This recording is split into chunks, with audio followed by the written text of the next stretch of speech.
आज प्रदोष व्रत के दिन आप सभी को बिना व्रत के भी एक स्थान पर जरूर से बैठकर कच्चा धागा अर्थात कच्चा सूत आपको मन की कामना नाम गोत्र बोलकर जरूर से बांधना है। शिव महापुराण उपाय में वर्णित यह उपाय चमत्कारी है, मनचाहा विवाह, संतान, रोग, कर्ज मुक्ति प्रदान करने वाला है। आपने व्रत नहीं भी किया है तो जरूर से इस उपाय को करिएगा, लाभ निश्चित रूप से होगा।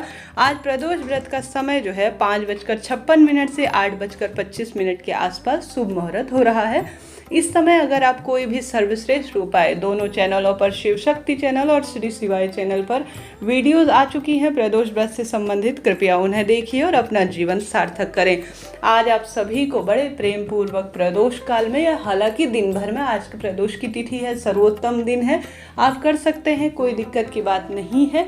किसी कारण से आप नहीं कर पाते दिन भर में तो आप देर रात्रि तक प्रदोष काल के समय के अलावा भी कर सकते हैं। हालांकि प्रदोष काल में सर्वोत्तम माना जाता है। देर न करते हुए कच्चे सूत का पहला उपाय आप सभी को बतलाना चाहूंगी। तो गुरुजी कहते हैं जब जीवन में कलह कलेश हो रहा हो, सब अड़चने आ गई हो, सब उपाय करके देख लिया परंतु फल नहीं मिलता है, तो आप सभी को शिव पर चढ़ी हुई या सामान्य नई जो है बेलपत्र लेनी है, 7 की संख्या में, 7 इनकी संख्या रखनी है और आप सभी को कच्चा सूत लेना है। कच्चा सूत आप चाहें तो मौली ले सकते हैं, चाहे तो जो है कच्चा सूत एक अलग ही सफ़ेद तरह का बाजार में मिलता है, एक भगवान को वस्त्र के स्वरूप में चढ़ाते हैं, वह भी आप सभी जो है ले सकते हैं, मौली के रूप में हम जो बांटते हैं। अब आप सभी को पीला चंदन हो तो वह ले लीजिए, नहीं तो लाल चंदन भी आप ले सकते हैं। चले जाएं शिव मंदिर, यह उपाय शिव मंदिर में ज़्यादा फल देने वाला होता है। आप सभी को श्री शिवाय नमस्तुभ्यम मंत्र का जाप करते हुए, नाम गोत्र बोलते हुए, नंदी जी महाराज के जो उठे हुए पैर है, जैसे नंदी महाराज होते हैं ना महादेव के मंदिर में, उठे हुए पैर के स्थान पर आपको बैठ जाना है।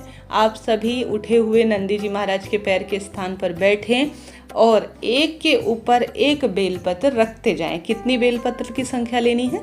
7 आपको बेलपत्र की संख्या बोलनी है, लेनी है, नाम गोत्र बोलना है और साथ ही जो भी आपके मनोकामना है, कोई भी मनोकामना है, वह आपको बोलनी है।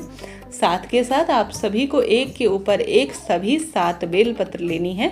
जैसा मैंने बताया, आपके पास बेलपत्र नहीं मिल पाता है, कोई दिक्कत की बात नहीं है, आप शिव पर चढ़ी हुई बेलपत्र ले सकते हैं। उन्हें धो लीजिए, साफ स्वच्छ कर लीजिए, कटी फटी टूटी फूटी ना हो, इस बात का ध्यान रखते हुए आप सभी बड़े प्रेम पूर्वक विश्वास से करें कि इस उपाय से मेरा काम हो जाएगा और जो है मुझे हर एक कार्य में सफलता मिलेगी। इस उपाय को आप किसी भी कामना सिद्धि के लिए कर सकते हैं, कोई दिक्कत की बात नहीं है। इसके पश्चात आप सभी विश्वास रखें, मैं आपको यह उपाय गुरुजी के मुख से भी आप सर्च कर कर सुनेंगे यूट्यूब में तो आपको प्राप्त हो जाएगा, ठीक है। अपना नाम गोत्र बोलते हुए आप सभी को जो आपने बेलपत्र ली हैं उन्हें जो है पूर्ण रूप से एक के ऊपर एक बांधना कैसे है, जो बेलपत्र की डंडियां होंगी ना उन्हें जो है एक के ऊपर एक रखेंगे और आपको संपूर्ण रूप से उन्हें बांध देना है आपस में। अब यह नहीं कि धागा कितनी बार लपेटें, ऐसा कोई दिक्कत की बात नहीं है। साधारण सरल तरीके से आपकी इच्छा है जितनी देर आप जो है उन सभी बेलपत्र की डंडियों को एक के ऊपर एक रखकर लपेटना चाहें कच्चा सूत, इच्छा आपकी है। लपेट दिया एक के ऊपर एक सुंदर से स्वरूप के रूप में यह हो गई है। अब बेलपत्र के जो आगे का सिरा है ना, आगे का सिरा जहाँ पर डंडी में तो आपने मौली लपेट दी या कच्चा सूत लपेट दिया, आगे के सिरे में आपको मन की कामना कहते हुए, नाम गोत्र बोलते हुए लाल चंदन समेट देना है अर्थात समर्पित कर देना है पूर्ण रूप से आगे के हिस्से में। करने के बाद आप सभी को विशेष रूप से अपने जीवन में जो भी बाधा है, परेशानी है, उन सभी का भान स्मरण करते हुए प्रदोष के दिन गुरुजी कहते हैं, विशेष तौर पर प्रदोष काल में अगर आप शिवलिंग पर समर्पित कर देते हैं तो भारी से भारी कोई विपदा है, कोई रोग है, मनचाहा विवाह, पुत्र, स्वयं का मकान, कर्ज या कोई प्रतियोगी परीक्षा छूट रही है तो उसमें सफलता मिलेगी। दुख दरिद्रता का भी तत्काल नाश होगा। कर देखिएगा, आज रात्रि तक निश्चित ही आपको लाभ मिलेगा।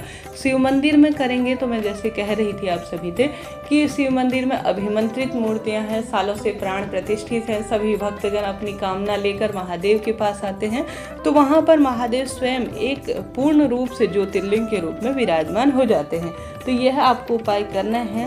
आप विश्वास रखें, महादेव कामना सिद्ध करेंगे। कोई भी चीज़ समझ में ना आए पूछ लीजिएगा, आपका अपना चैनल है, सभी सवालों के जवाब आप प्राप्त करेंगे। चैनल पर नए हैं तो लाइक करें, शेयर करें, सब्सक्राइब करें। कोई भी चीज़ रह गई हो तो उसे पूछ लीजिएगा। यह बात हो गई पहले कच्चे सूत के उपाय की। बात कर लेते हैं दूसरा कच्चे सूत के उपाय की। उसके पहले एक उपाय जो कि बहुत सरल है, आप सभी को बतलाना चाहूँगी।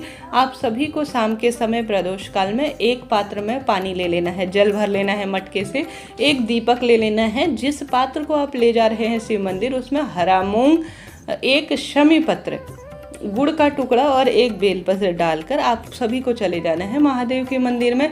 हरा मूंग, शमी पत्र, गुड़ का टुकड़ा और एक बेलपत्र सब कार्य सिद्धि और पूर्ण रूप से प्रदोष व्रत के फल को प्राप्त करवाने में सहायक है। श्री शिवाय नमस्तुभ्यम मंत्र का जाप करते हुए शिव मंदिर चले जाएं और एक दीपक घी का लगाने के पश्चात यह सभी चीज़ें आपको अपनी कामना सिद्ध करते हुए, कहते हुए, पीड़ा कहते हुए समर्पित कर देना है। गुरु जी कहते हैं आप व्रत नहीं कर सकते, कुछ भी आपसे नहीं बन पाता है, तो हर एक घर में यह सभी चीज़ें होती है। प्रदोष काल में मात्र एक दीपक लगाकर यह चीज़ें आपको जरूर से समर्पित कर देनी चाहिए। सरल उपाय है, लाभ मिलेगा, कर देखिए। अगला उपाय आता है श्रीफल का। श्रीफल अर्थात नारियल। नारियल अर्थात श्रीफल जो कि सब कामना सिद्धि और संपूर्णता लक्ष्मी माता के स्वरूप में और सब कार्य की सिद्धि में माना जाता है। तो जीवन में भारी से भारी कोई कामना अटक रही है, कोई भी विशेष कामना है, तो इस पवित्र तिथि को छोड़िएगा नहीं। आप सभी को एक नारियल लेना है जो भगवान की पूजा में काम में आता है, आप सभी जानते होंगे। नारियल में आपको मौली लपेटनी है, कच्चा सूत लपेटना है, पूरे घर में घूमते हुए। पूरे घर में घूम लिया, घर में किसी का कुछ किया कराया है, कोई पितृदोष, कोई राहु, कोई काल सर्प दोष या किसी की बुद्धि भ्रमित है, बांध दी गई है, कोख बंधन है या कोई भी परेशानी है, नारियल लेकर अर्थात गोला लेकर या नारियल जिस स्वरूप में है मौली बांधते हुए पूरे घर में घूम जाए। घर के सभी सदस्यों का स्पर्श करें और अपनी कामना कहते हुए शिव मंदिर में शिवलिंग पर समर्पित कर दीजिए। यकीन मानिए आपको यह उपाय सिद्धता की तरह कार्य करेगा, रोग दोष काट देगा, दुख दरिद्रता का नाश कर देगा।